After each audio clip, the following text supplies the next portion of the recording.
Teachers have read it. They say there are no stupid questions, but what's the most stupid question a student has ever asked you? Story 1. I was asked by a crying student once if there was a second moon. We were outside for recess, and as happens sometimes, the moon was visible. I said, "No, why?" And she pointed to the moon and asked, "But aren't the sun and the moon the same thing?"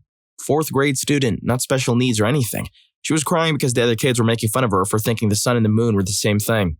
After I explained to her the sun did not turn into the moon at night and then back into the sun in the morning, she actually thought the moon was the sun turned off. I did an impromptu science lesson that afternoon with the whole class. To clarify, I wasn't a real teacher, just a sub. In my state, we're given provisional licenses to substitute teach and are required to have a BA or BS degree in any field, but no real training or long-term license like real teachers have. My training was a 2-hour orientation, then tossed into the pool, so to speak. I did many long-term assignments at this particular school and often did day-to-day assignments, and I'd subbed for this teacher before, so I knew she'd be okay with me going off her plan for the afternoon. Also, the kids' special for that afternoon. Specials or classes like music, art, or gym was canceled, so we had extra time together anyway. Some pointed out that doing a particular science lesson might have singled out the kid even more and or made her feel bad. But in my experience, from subbing all over this district, was that when one student didn't know something fundamental, at least half of them also didn't know. I don't mean to malign this district because education standards have plummeted around the country, so it's not like the district is unique in that regard. And also, many of the students come from very challenging backgrounds that affected their education, ability to learn, and so on, so the lesson turned out quite well. I established from the get-go that no question about our solar system was off limits or dumb, and no one was allowed to laugh or make fun of any query. The kids had a lot of fun. Like I thought many of the kids didn't know fundamental things about our solar system. Turns out the girl in question was not the only one to have confusion over the sun and moon. And many of the children did not even know that the Earth revolves around the sun and not the other way around. The majority of the class could not name other planets beside Earth and Mars. And the majority of the class did not know how seasons work, why a year is the term it is, or why we have leap years, time zones, etc. It was a very fulfilling afternoon for me. And as each question prompted another question and each answer made them light up. The classroom had a smart board so we could pull up and read information together as each question was asked and answered, which they really enjoyed. Again, not to tarnish this district, but a big reason the kids were so ignorant was that at this school, they simply had not had basic solar system lessons yet. In my day as a child, these sorts of things were learned in 3rd grade. As a side note, in this district, they also do not teach multiplication facts in the 3rd grade. The kids are not required to memorize the timetables at all, nor they're really taught how to do long division by hand, nor given nearly enough time to learn and understand fractions. This results in all sorts of nonsense when they get to higher math. For example, most of the middle schoolers and high schoolers could not do math problems at the board because they got stumped when it broke down to multiplying, dividing, anything at all to do with fractions. If they did not have a calculator, they could not do it. Someone asked how the girl is doing now. I'm sorry to say I have no idea. Like quite a few of the students in this district, she moved fairly often, so I saw her at other schools from time to time for a few years and then stopped seeing her. So either she moved to a neighborhood in a school I refused to go to anymore, or she left the district. She'd be about 10th grade now, so I hope she's doing well. You can bet that some a-hole uncle was responsible for that. Story 2. This came up all the time when teaching kids how to do their taxes. I must have had this conversation a dozen times.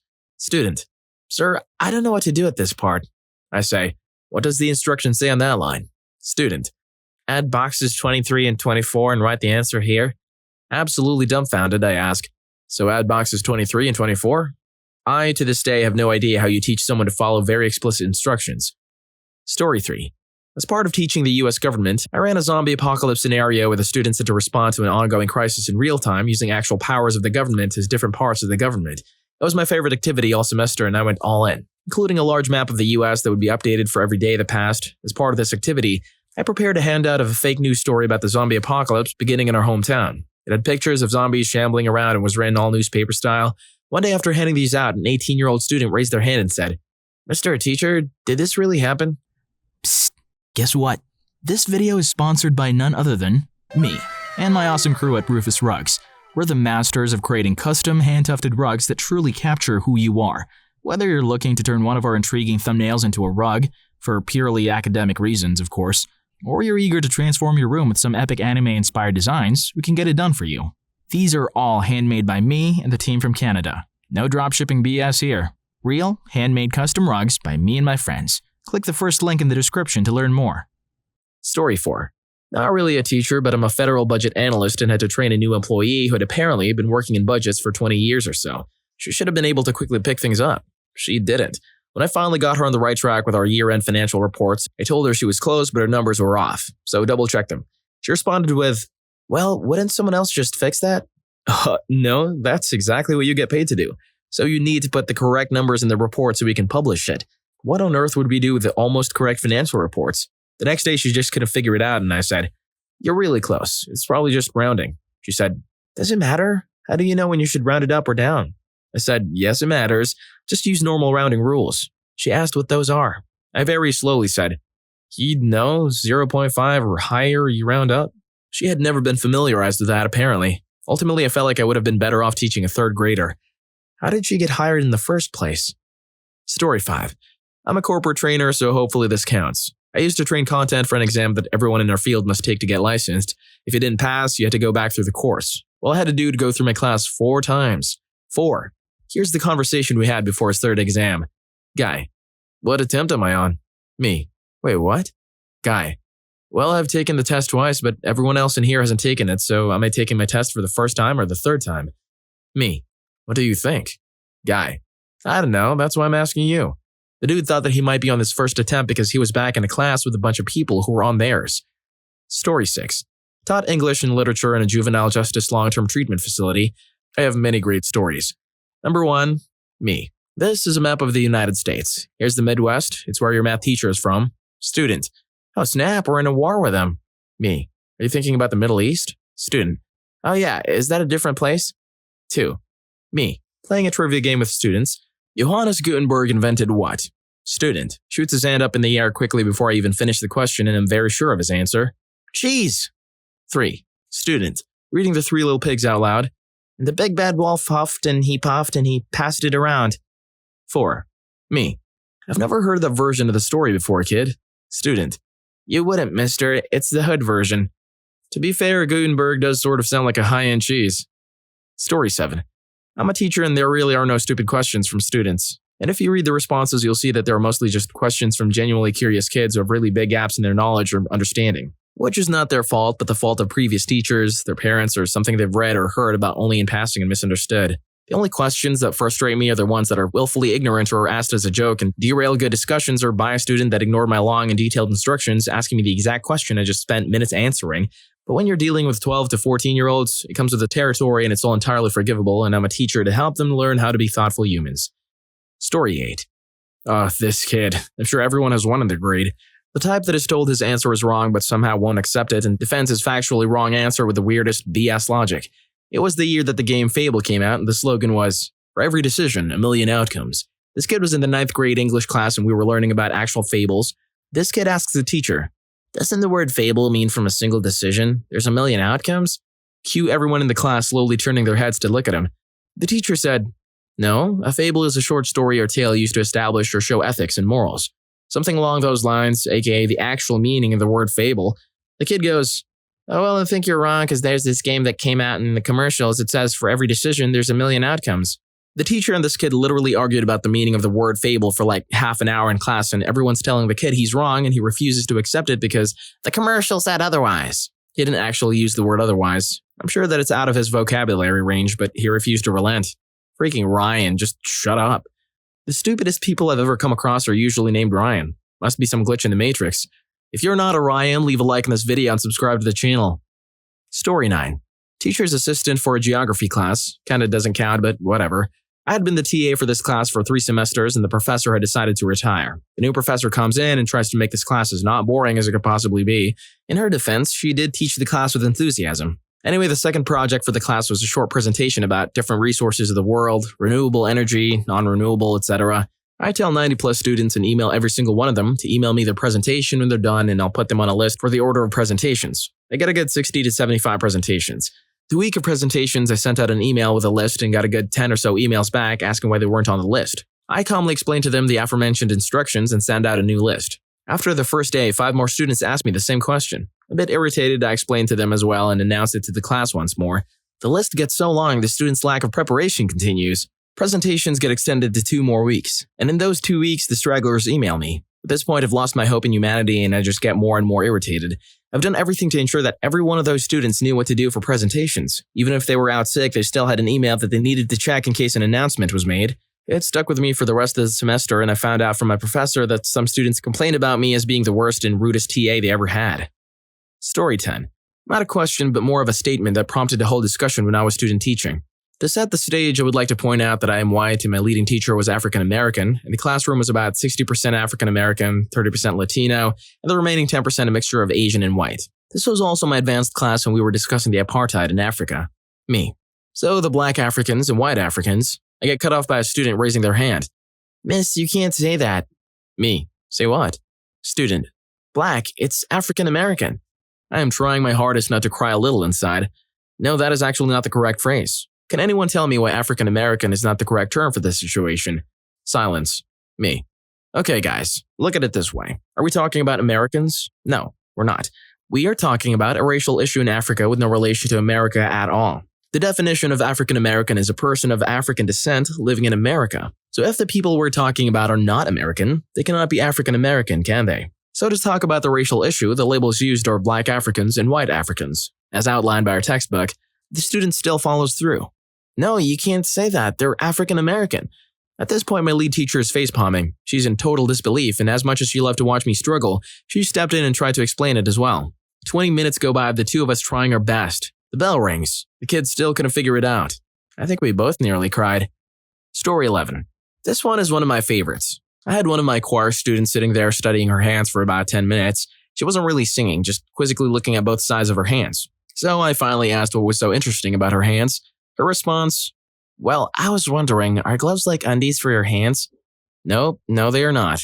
Later that year, she was also surprised to learn that helicopters were started inside the cabin of the helicopter and not by gigantic ripcords pulled by a bunch of people. I showed her that undies for your hands already exist. Her mind was blown. Look up panda pants on Google.